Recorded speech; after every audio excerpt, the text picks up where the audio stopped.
Nous sommes l'association Info Maladies Rares. Nous célébrons aujourd'hui le 5e anniversaire de notre association.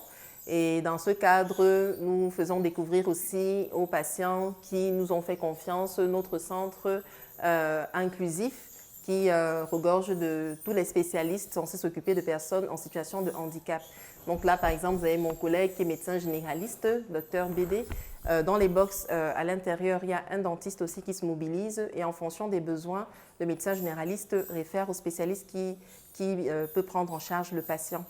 Donc, madame est, voilà, est la maman du petit Gottman. Du petit Gottman, tout à fait. Sa grand-mère. Voilà, elle est sa grand-mère très attentive et qui aujourd'hui bénéficiera d'une consultation gratuite autant pour elle que pour l'enfant si possible et un soin aussi gratuit dans le cadre toujours de nos activités. Donc, Association Maladies Rares qui à la base a pour but d'interconnecter toutes les personnes qui se mobilisent dans le cadre de la lutte contre la stigmatisation des personnes touchées par ces affections. Et bien évidemment, le plaidoyer doit être élevé pour améliorer leurs conditions de vie.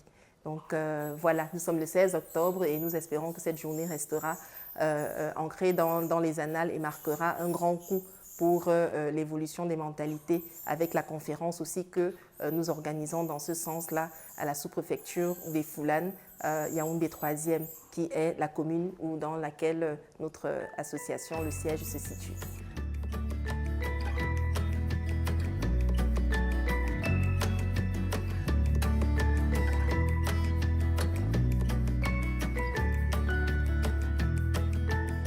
L'association Info Maladies Rares est une association qui interconnecte les patients entre eux, les parents entre eux, les experts qui se mobilisent pour l'amélioration des conditions de vie des personnes atteintes de ces affections et dans le but de pouvoir ensemble aboutir à une inclusion sociale, comme on aime à le dire, pratico-pratique dans une société où nous savons que les personnes affectées sont encore marquées par la stigmatisation, par l'oubli et d'ailleurs on les appelle souvent les personnes sans voix.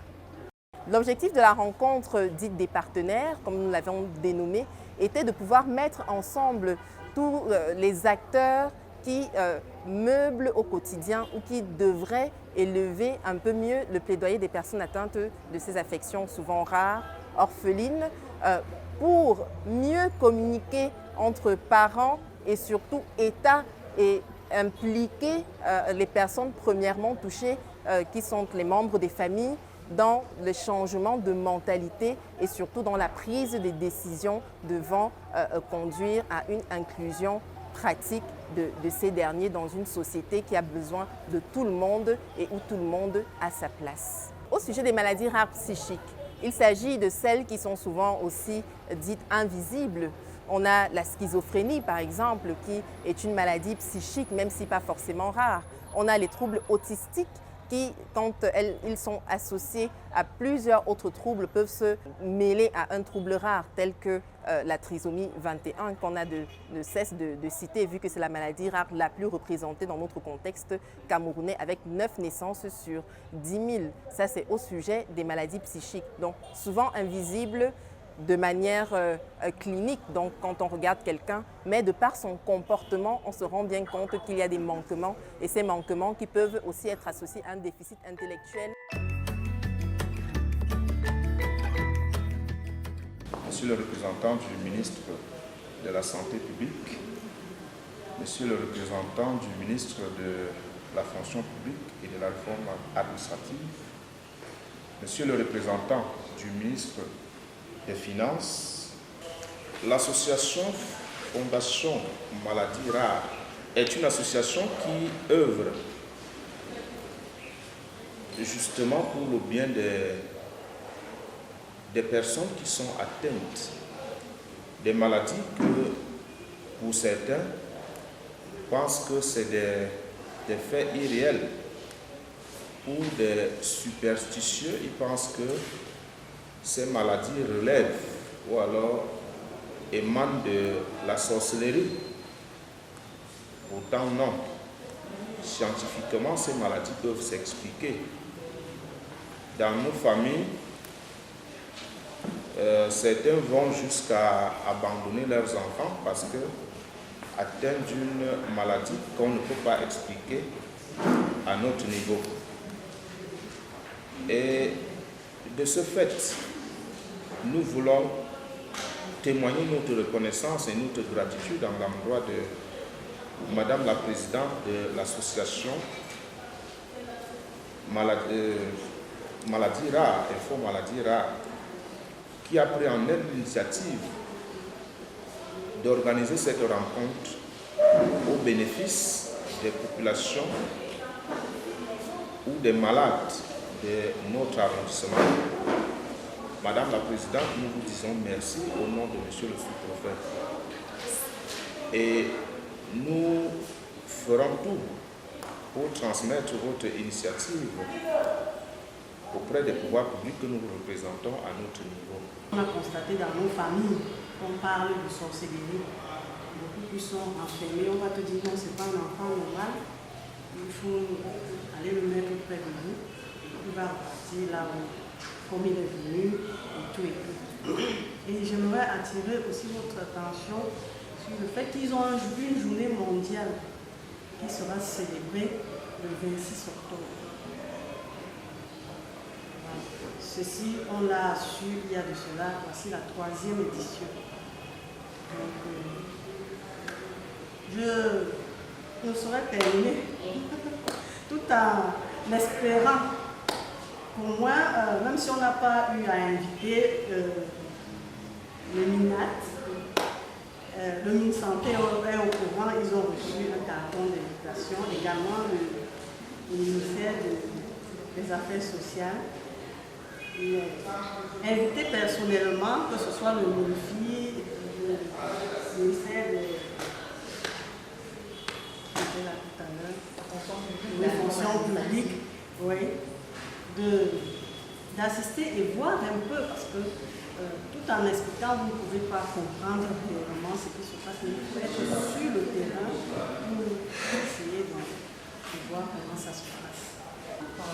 Atteint de maladie rare. En fait, je suis la maman de Yovan, un petit garçon porteur de trisomie 21. Il a 11 ans. Je félicite cette tante parce que moi j'ai fait un parcours qui m'a vraiment désorientée, traumatisée, stigmatisée et tout et tout. Que les sensibilisations continuent, c'est vraiment important parce qu'il a 11 ans et moi j'ai gravé. Déjà sur le plan sanitaire, sur le plan scolaire, sur le plan, je ne sais pas. Donc, quand il est né, on a diagnostiqué qu'il était porteur de trisomie 21 après plus de 3 semaines. À la naissance, dans le ventre, on a fait des échographies, mais on n'avait rien, plus de 3. Déjà, on m'annonce comme ça qu'il est porteur de trisomie 21. Je me dis, mais porteur de trisomie 21, c'est quoi? Je me dis, mais vous ne savez pas que ce sont des enfants mongols qui ne servent à rien. Je suis là, déjà déboussolée, je suis contente d'avoir un enfant et puis on m'annonce ça et puis bon. Ça n'a pas fait 1 mois. Il tombe malade, il était maladie sur maladie. Bref, on m'annonce encore qu'il est porteur, comme il n'arrivait pas à manger. On me dit qu'il a une cardiopathie décompensée, si c'est quoi, des termes. Donc, une déformation de son cœur. Toujours traumatisé, je cherche des explications, on me dit si tu veux même trop avoir des explications, crée ton association. Après 3 mois d'hospitalisation, des dépenses, son père qui n'était pas là, qui a fui à la naissance parce qu'il disait que chez eux il n'y a pas ça. Bref, j'ai commencé à me battre moi-même et avec l'aide de la famille qui n'acceptait vraiment pas. Je suis sortie de là et j'ai commencé à chercher dans des associations pour qu'on me vienne en aide par rapport à cette opération qu'on avait dit qu'il faut au moins 4 millions. Moi, une mère célibataire, avec un enfant en charge, je prends 4 millions. J'ai donc commencé à chercher les ministères, écrire pour qu'on me vienne en aide par rapport à son cas. Je n'ai pas trouvé réponse, je suis rentrée à la maison. Il était toujours malade, Bref, après 7 ans, j'ai décidé que cette fois-ci, je ne fais plus rien. Jusqu'à l'hôpital, on avait dit qu'il devait prendre des médicaments. Chaque jour, ça coûtait énormément cher, plus de 50 000 par mois. Et moi, c'était vraiment énorme. En dehors de 50 000, 4 millions, j'ai dit, j'arrête. À 7 ans, j'arrête. Je donne au bon Dieu comme je suis croyant. Je donne au bon Dieu. Si tu veux prendre, je suis fatiguée. J'ai commencé donc à chercher des associations pour me venir en aide. J'ai trouvé une association là, une autre association, mais ce n'était pas ça. C'était juste un partage d'expérience. Donc, pour répondre aussi à M. Njoya, par rapport à Madame qui a dit qu'il faut voir dans quel sens l'orienter, s'il a des talents ou bien des potentialités. C'est dans ce sens-là que j'ai commencé à regarder, à l'observer. Parce qu'un médecin m'avait dit, il avait peut-être 2 ans quand je cherchais les financements pour pouvoir l'opérer. Il a dit à mon papa qui m'accompagnait que même si vous réussissez à trouver ces 4 millions-là, ce sont des enfants inutiles à la société. Donc, mieux vous investissez cet argent-là ailleurs. Ça m'a fait un choc. Donc, après ce temps-là, j'ai commencé à chercher. J'ai vu en lui, il avait un talent, il aimait bien danser. J'ai vu en lui, il aimait bien chanter à sa façon. Et le plus beau, c'est qu'il aime l'audiovisuel, donc il filme. C'est ça que je l'appelle un jeune photographe. Donc il a exposé, il a commencé en 2020 à vraiment filmer. C'est en 2023 que j'ai essayé d'exposer lors d'un anniversaire d'une association. Il a exposé ses photos. BBC est même venu faire le reportage dans une association. On a vu en lui qu'il avait vraiment ce talent-là. Il a aussi exposé lors d'un arbre de Noël. Bref, j'essaie de le canaliser, j'essaie de voir, mais maintenant les moyens. Donc dès que j'ai un peu de moyens, j'essaie de mettre ça pour pousser son talent. Maintenant, dans le cadre de l'école, il est dans une école ordinaire. On l'a refusé partout. J'ai souffert, j'ai bravé parce qu'on disait qu'il va faire quoi à l'école? Il va faire quoi? Donc, j'ai tellement dit, mais je voulais juste... Tous ces problèmes ont eu des répercussions sur la croissance et le développement intellectuel de l'enfant et constituent pour certains de véritables obstacles à sa scolarisation et à sa socialisation. Tous ces problèmes nous ont donc amenés à rencontrer les spécialistes de la santé, à savoir le pédiatre, le psychomotricien, l'orthophoniste, le dermatologue, le chirurgien, le médecin dentaire, etc. Il va sans dire aussi que le dermatologue, tout ce long parcours représente des coûts engagés aussi et il fallait faire face, mais nécessite d'abord l'engagement et une grande disponibilité des parents. Dans un contexte où l'école inclusive est embryonnaire, tout à l'heure on a parlé d'école inclusive, et les éducateurs spécialisés peu nombreux, donc bien qu'il existe des écoles spécialisées, mais on rencontre très peu d'éducateurs spécialisés. C'est ainsi que la nécessité d'avoir un accompagnement personnalisé pour un enfant présentant des troubles de l'apprentissage s'est imposée.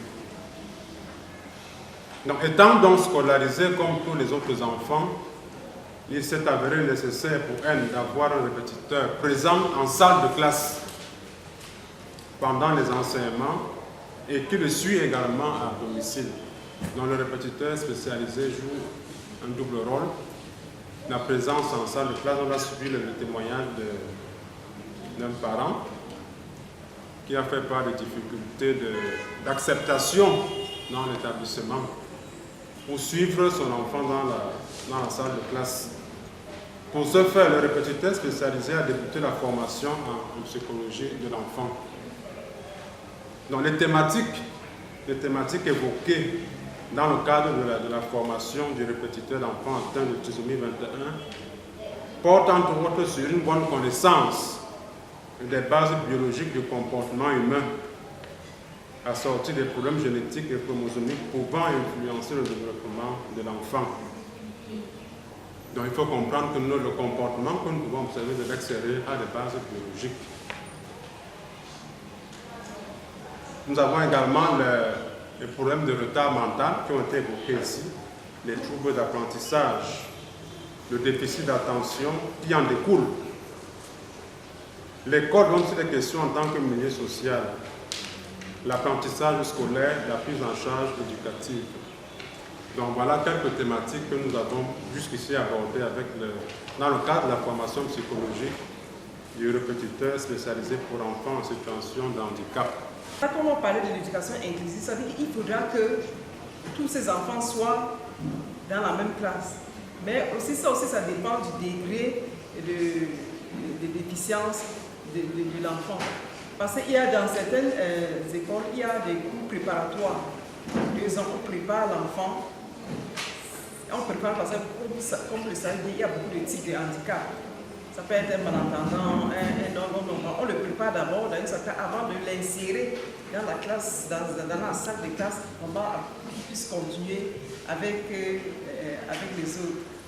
Donc, pour ce qui est des établissements privés, il y en a, ça existe.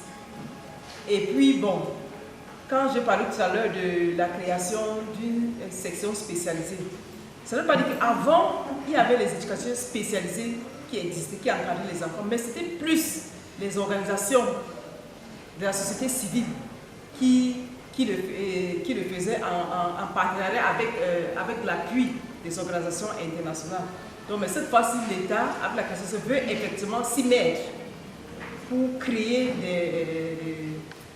des enseignants pour pallier à ce manque. Il devrait ajouter à votre agrément certaines pièces qui prouvent qu'ils ont la capacité de pouvoir encadrer ces malades. Vous comprenez ce que je veux dire?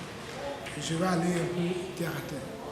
Je vais vous donner l'agrément pour une association, je viens demander, association de malades mentaux. Quand vous me donnez l'agrément, ça ne me donne pas le droit d'exercer dans le cadre clinique. Parce que pour exercer dans le cadre clinique, j'aurais besoin des accompagnateurs en psychologie, des médecins et tout. Or, ce n'est pas ce que nous avons sur le terrain. Les gens exercent avec l'agrément du ministère des Affaires sociales. Il y en a tellement. Et d'autres vont même, juste avec l'arrêté de récépissé du partenariat du ministère de l'ACI. Nous en avons plein dans le district de santé des Foulades. Et c'est ça le véritable problème. D'où la prise en charge de nos enfants et des patients devient de plus en plus compliquée parce que dès le départ, ils vont frapper à la mauvaise porte. Et quand maintenant les professionnels de la santé arrivent, ça devient un peu compliqué. Très très compliqué. Et c'est le cas. Et Foulades regorge beaucoup des associations qui se sont transformées en centre de santé et en clinique. Nous ne savons plus qui fait quoi. C'est pas, je ne suis pas sûr. Madame la représentante, vous avez fait votre travail, ce sont eux qui abusent sur le terrain. Ça peut être tabou dans notre contexte, mais notre association s'érige contre le fait de garder secret ce qui pourrait trouver des solutions, surtout en ce qui concerne les maladies rares. Montrer que ce n'est pas la sorcellerie, c'est quelque chose qui existe, qui peut être soit héréditaire, soit congénital, soit acquis, dans le cadre des pathologies acquises qui ne sont pas forcément rares, mais qui sont orphelines à cause de la prise en charge qui est souvent des fois mal adaptée. On a par exemple des IMC, infiltrateurs cérébraux, qui se retrouvent dans cet état peut-être parce que la maman a voulu accoucher absolument de manière par voie basse, alors qu'on aurait pu effectuer une césarienne et éviter la souffrance fœtale et le manque d'oxygène ayant causé par la suite l'infirmité motrice cérébrale. Donc il y a toutes ces pathologies finalement qui rentrent dans le champ d'action de notre association, donc pas purement rare, mais aussi orpheline de par l'abandon. Il y a des personnes stomisées, donc bref, il y en a tellement et qui nécessiteraient d'avoir un accompagnement, une attention particulière pour pouvoir personnaliser leurs soins. Il y en a plusieurs, mais qui se cachent pour certains et d'autres qui ne savent par quel bout commencer pour aller au bout de leur plaidoyer et améliorer leurs conditions de santé. Donc, depuis 2024, nous avons souhaité arrêter d'être mobiles dans les différentes campagnes de sensibilisation des ministères de tutelle, surtout le ministère de la Promotion de la Femme et de la Famille. Nous avons donc mis en place un dispositif au sein du siège de notre association pour tester, donc une sorte d'incubateur, pour tester véritablement ce que nous souhaitons proposer plus tard au pouvoir public, avoir tous ces spécialistes dans un seul environnement, la possibilité de numériser les informations et bien évidemment, même si pour cette première phase, tous les patients n'ont pas leur carte d'invalidité, appliquer quand même des thérapeutiques gratuites, sinon avec une participation contributive pour montrer leur petit effort aussi à ce que l'association souhaiterait faire par rapport à eux, mais que toutes les informations se regroupent là et qu'ils soient plus rassurés pour la continuité, autant dans l'environnement académique, scolaire, primaire, maternelle, ainsi de suite, parce que l'accompagnement doit aller jusqu'à l'autonomisation, donc quand on commence un métier, que pour la prise en charge médicale et bien évidemment l'intégration, ou plutôt l'inclusion sociale qui nécessite des adaptations et des aménagements pour les personnes qui sont affectées par toutes ces maladies. Ainsi dit, nous espérons que aujourd'hui tout le monde pourra avoir un élément supplémentaire dans son bagage en ce qui concerne les maladies rares, les affections invalidantes, stigmatisantes, et que nous pourrons tirer des conclusions pratico-pratiques qui permettront à toutes les parties prenantes de marquer un nouveau pas dans l'histoire de la prise en charge des personnes affectées, bien évidemment toutes celles qui portent leur plaidoyer. Je vous remercie. La direction des affaires politiques du ministère de l'administration territoriale, à travers la sous-direction des libertés publiques, est chargée du contrôle de l'application de la législation et de la réglementation relative aux libertés publiques et le suivi des associations des mouvements à but non lucratif, conformément au décret numéro 2019/030 du 23 janvier 2019 portant organisation du ministère de l'administration territoriale. Ces mouvements à but non lucratif sont encadrés par la loi numéro 90/053 du 19 décembre 1990 portant sur la liberté d'association. Ils obéissent à deux régimes. Ces mouvements à but non lucratif, nous avons le régime de la déclaration et le régime de l'autorisation. Pour notre séance de travail de ce soir, nous pensons que c'est le régime de la déclaration qui nous intéresse. Ce régime est conféré par le préfet à un promoteur d'association qui l'a régulièrement saisi et qui a déposé dans ses services un dossier dans ses services. Et l'acte que le préfet arrête, c'est le récépissé de déclaration d'association. En outre, après 3 ans d'exercice, une association peut prétendre au statut d'ONG, qui est régie par la loi numéro 99/14 du 22 décembre 1999. Nous sommes interpellés par le thème des voies de facilitation d'accès pour une association au statut d'ONG, avec ou sans passage par l'étape de la fondation. Nous voulons dire qu'à proprement parler, il n'y a pas de voie de facilitation. Tout ce que nous pouvons vous produire ce soir, c'est la procédure de passage d'une association à une ONG, au statut d'agrément à l'ONG. Donc, nous voulons citer le chapitre 2 de la loi de 1999 relative aux organisations non gouvernementales. Le passage du statut d'association à celui d'ONG. Parce que le statut d'association seul ne vous octroie pas, ne peut pas vous permettre de bénéficier d'une quelconque aide. C'est pour ça que le docteur a mis dans le travail pour lequel le MINAF devait venir exposer comment passer d'une association à une ONG. Par contre, on ne peut pas, si on n'est pas association, on ne peut pas devenir ONG. Donc, si vous voulez créer une association, il va vous falloir 3 ans d'exercice avant de pouvoir prétendre au statut d'ONG. De parler des procédures, de la procédure que l'association ou une association puisse signer une convention de partenariat avec le MINFOPRA. Les signatures de conventions de partenariat sont bien évidemment encadrées par des textes réglementaires.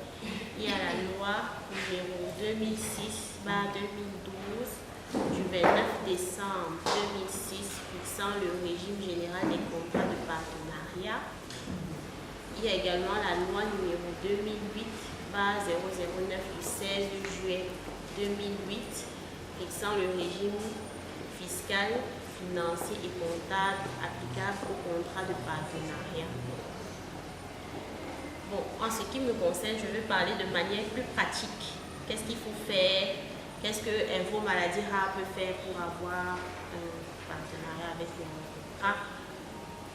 Il faudrait d'abord commencer par une lettre, un courrier. La fondatrice pourrait faire une demande de partenariat avec le MINFOPRA. Un courrier qui sera reçu par Monsieur le ministre. Et une fois que le courrier est validé, il y a plusieurs étapes maintenant, après avoir reçu le courrier. Nous allons parler des obligations fiscales des organismes à but non lucratif. Parce qu'il faut savoir que la contrepartie de tout organisme, bien qu'il soit à but non lucratif, doit contribuer aux charges de l'État. Vous avez certes des avantages, mais vous contribuez à infime. Votre rapport est vraiment allégé. Parce qu'on sait que vous œuvrez pour les nécessités et les personnes en situation de handicap. La quote-part non commerciale des activités des organismes à but non lucratif est exonérée de la contribution des patentes, l'impôt sur les sociétés et la taxe sur la propriété foncière. Toutefois, ces derniers restent soumis aux impôts et taxes ci-après. La TVA sur leurs acquisitions de biens et services, les droits d'enregistrement et de timbre, l'impôt sur le revenu des capitaux mobiliers sur leur placement, les retenues d'impôts et taxes pour lesquelles ils sont redevables légaux, notamment les retenues sur salaire, la taxe spéciale sur les revenus et les autres impôts retenus à la source. Bien plus, même lorsqu'ils ne réalisent pas d'activité commerciale, les organismes à but non lucratif sont soumis aux obligations ci-après. L'obligation d'immatriculation fiscale, l'obligation de déclaration et de reversement des impôts et taxes par lesquels ils sont redevables. Il faut savoir que le non-respect de cette dernière disposition est sanctionné par une amende pouvant aller jusqu'à 5 millions selon l'article 104 du Code général des impôts et l'obligation de déclaration récapitulative annuelle au plus tard le 15 mars de chaque année suivant le modèle fini par l'administration fiscale.